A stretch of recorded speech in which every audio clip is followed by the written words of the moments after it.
Welcome back to the Deep Dive. It is Saturday, February 14th, 2026. Happy Valentine's Day. I hope your day is full of romance and hopefully not the kind of heartbreak we are seeing in the financial headlines. Yeah, the love is definitely not in the air for the Thai economy at the moment. I mean, if you've opened any financial news this week, you've seen it. That label. It's back. The sick man of Asia. That's the one. It stings, doesn't it? It's brutal, and it really sets up the core conflict for today's deep dive. Mm-hmm. Because looking through our stack of sources this morning, I feel like I'm reading reports from two totally different countries. It's a real case of cognitive dissonance. It really is. Right. I mean, on one hand, you have this terminal patient story. We're talking, dismal GDP forecasts, a population that's actually shrinking. Not just stalling, shrinking. Exactly. And you've got major Japanese car manufacturers literally packing up and leaving. It reads like a recession.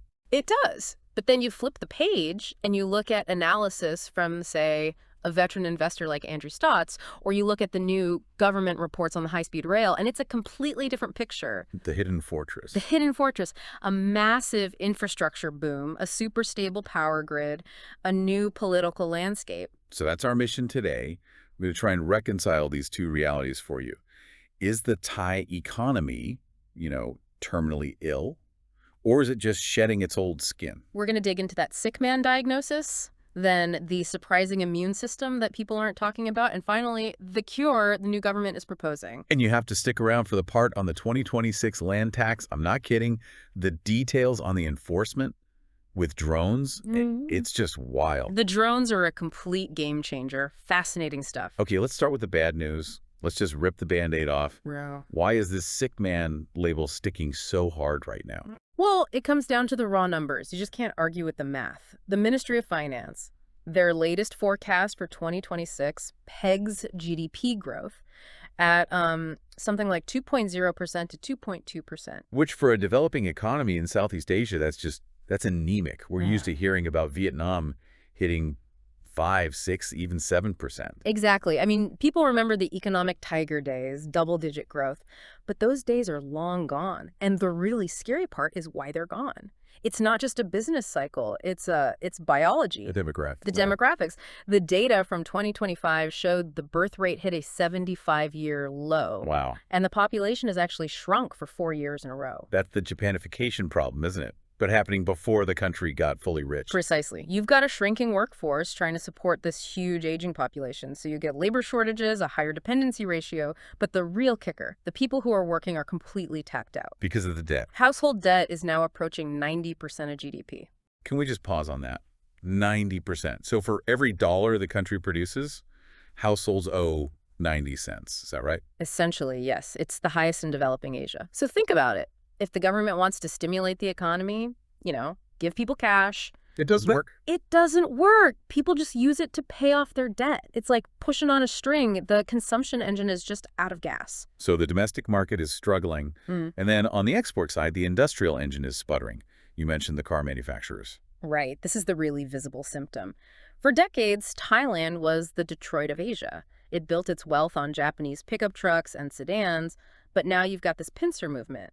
On one side, cheap Chinese EVs are flooding the market. And Vietnam on the other side. Exactly. Cheaper labor, aggressive incentives. So Thailand is just getting squeezed in the middle. It feels like a structural lock-in.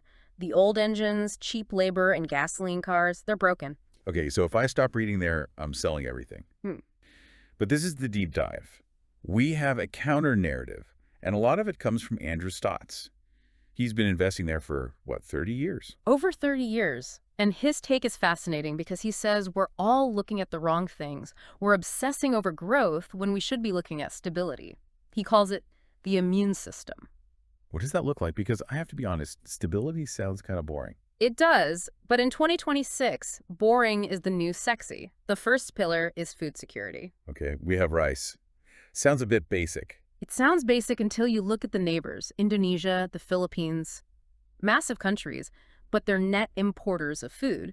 They are vulnerable to global price shocks, supply chains breaking. Yeah, and Thailand. In 2024, they exported 10 million tons of rice. It's a fortress of food. So in a chaotic world, being able to feed yourself is a huge strategic asset. It creates this quiet stability. You don't get food riots, you don't get hyperinflation on basic goods, it doesn't show up in a flashy GDP report, but it keeps the society from crumbling. He also brings up infrastructure reliability. Which is huge for the digital economy. I mean, blackouts in Bangkok, they just don't happen. The grid is incredibly stable. So if you're looking to build a data center for an AI company, you care more about the power staying on than you do about the birth rate. Okay, now there was one point he made that was really counterintuitive. I had to read it twice.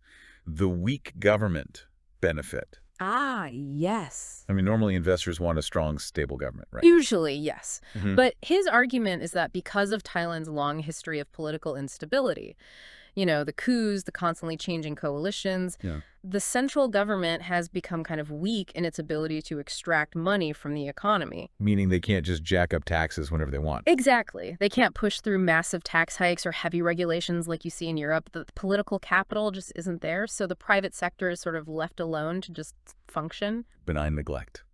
You could call it that. And then, of course, you have tourism, the Teflon industry. Even after everything, they still welcomed around 33 million visitors in 2025. Stotts argues the service mindset is a competitive moat. It's something that's really hard to copy. A competitive moat. Yeah, you can build a fancy hotel anywhere, but you can't easily replicate the Thai culture of hospitality. That soft power is an economic engine that doesn't rust. So the sick man might have a strong immune system, but you can't live on that forever. You need growth. Which brings us to the cure. We just had an election. We did, February 2026. And the Bumjantai Party won a pretty strong victory. And their leader, Anutin Charnvirakul, he's explicitly vowing to cure this sick man status. But it looks like he's taking a very different approach. He is. The headline policy is no cash handouts. Which is a massive shift. I mean, usually it's all about populism, digital wallets, subsidies for farmers. Right, but he's arguing that with debt at 90%, handouts are just pouring water into a leaking bucket. It just evaporates. So instead, he's talking about creating new S-curves. Okay, S-curves, that's some serious business school jargon. What does that actually mean? He means the old industries like gas cars and hard drives, they've plateaued, they're flatlining. He wants to jump the country to new growth curves, things like EV manufacturing, AI, clean energy. And he's aiming to join the OECD. The Organization for Economic Cooperation and Development? The Rich Countries Club. Right. But it's more than a club, it's a set of standards. Joining means raising your game on transparency, rule of law, regulations. It's a signal to big investors that Thailand is serious. Okay, but new S-curves in OECD sound great in a speech. Is any of this actually happening on the ground? Or is it just a PowerPoint? That is the right question. And if you want to see the literal concrete reality of this, you have to look at the high-speed rail. The line from Bangkok to the northeast. To Nong Khai, yes. Yeah. The link up to Laos and, crucially, to China's rail network. What's the status on that? Because we've been hearing about it for years. It is very, very real. As of this week, the Senate Transport Committee did a site visit. Phase 1 from Bangkok to Korat is officially 51.74% complete. So they're halfway there. Halfway there. And the cabinet just approved Phase 2, which takes it all the way to the border. This is transformative. It turns the entire Northeast region from a rural outpost into a logistics hub. And it just crushes travel time. Dramatically. Bangkok to Korat will be 90 minutes. That basically makes Korat a suburb. Yeah. But Oh? we have to talk about the human cost. There was that terrible accident last month, January 14th. The crane collapse in Sikyo. Yeah. It's a dark cloud over the whole project. A construction crane for the rail line collapsed onto a passenger train below. Over 30 people were killed. Horrific. It is. And it really highlights the growing pains of this whole transition. You have these massive 21st century projects happening right alongside older systems, sometimes with really lax safety. It's almost a metaphor for the country, isn't it? Sprinting into the future, but tripping over the past. It's a stark reminder that the stuff is hard. It's dangerous work. But the government isn't slowing down. They've just unveiled 11 new mega projects for 2026. So the construction boom is real. Very real. And that boom is colliding with another reality for landowners. And this is the part that just fascinated me. The 2026 land tax enforcement. This was the part where I actually said, whoa, out loud. If you own land in Thailand, the game has completely changed. Completely. The government needs money, And they are going after vacant, unused land. If you're just sitting on it, you're getting hit with a tax rate of up to 0.7% of the value. But the old trick was always to just, plant a few banana trees and call it agriculture to get the lower tax rate. Ah, the famous banana loophole. Everyone did it. You'd see these prime downtown lots with like 3 sad-looking trees on them. Well, that loophole is now being closed by drones and AI. Wait, explain that. They're using AI to check on my bananas. Essentially, yes. Local authorities are using drones to survey land. They feed that imagery into an AI that analyzes crop density, irrigation, signs of actual farming. That is incredibly high-tech. It is. If you've just stuck a few trees in the ground and walked away, the AI flags it as pseudo-agriculture. Pseudo-agriculture. That sounds so dystopian. Sir, your bananas have been deemed inauthentic. And you get hit with the full vacant land tax rate, plus penalties. So you can't hide anymore. What are people doing? They're being forced to develop. It's driving this new business model called EPC plus F. Okay, break that down for us. Engineering, procurement, construction, plus finance. Basically, landowners are now forced to partner with investors who have the money and the know-how to build something productive on that land. A solar farm, a data center, a wellness resort. So the tax is actually forcing the creation of those new S-curves. You can't just sit on dead capital anymore. Exactly. It forces passive capital into becoming active capital. It's painful for the landowners, for sure, but it drags the economy forward. Okay, let's pivot to the listener. Say I'm hearing all this and I want to get involved, but I'm a foreigner. How does that work? Well, the standard rule is the Foreign Business Act. It generally caps foreign ownership at 49%. You need a Thai partner. Which scares a lot of people off. Who wants to put up all the money for 49%? Right. But there are exceptions. There are golden tickets. The biggest one is the BOI, the Board of Investment. If your business is in one of those target S-curve industries, EVs, AI, biotech, the BOI can grant you a promotion. That gets you what? It can get you 100% foreign ownership, and this is the big one, the right to own the land for your business. That is a huge deal. Land ownership is usually a hard no for foreigners. It is. It's the government's way of saying, if you help us build the future, we will give you the keys to the kingdom. Any other ways in? Well, if you're an American citizen, there's the U.S. Treaty of Amity. It's a special privilege that allows 100% ownership in most sectors.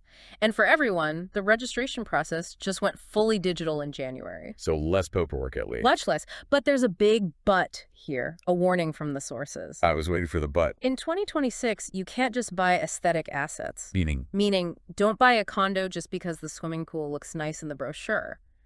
Because of all the rapid construction and climate issues, you now need a full engineering audit. so not just legal due diligence, but structural. Exactly. Check the soil, check the flood risk, check the building's integrity. The era of easy speculation is over. You need high-yield, functional assets. It sounds like the market is maturing. It's getting more professional, more serious. That's the perfect way to put it. It's no longer an easy growth economy where you just ride the wave. It's a value-add economy now. Success depends on navigating these complex rules and incentives. So to bring it all back, the sick man of Asia. Is the diagnosis correct? I think it's a country of contradictions. You have demographic decline right next to an infrastructure boom. You have political chaos, but surprising policy continuity. You have terrible GDP stats, but this incredibly strong immune system. It almost feels like Thailand is playing a different game than the rest of the world. And that's the thought I want to leave you with. We judge every country by its GDP growth, by speed. But what if Thailand is optimizing for something else? Like resilience. Resilience, stability, social harmony. If you're building a society that can feed itself, keep the lights on, and build high-speed rail, all while GDP growth is low, are you really sick? Yeah. Or are you just playing a different, longer game? Maybe the sick man is just a retired man who knows how to enjoy life. Could be. But he's definitely building a very high-tech train set in his backyard. He certainly is. Well, for everyone listening, maybe go check your backyard today. Make sure there isn't a drone checking on your gardening skills. And check your tax bill. Exactly. Thanks for joining us on this deep dive. We will catch you on the next one.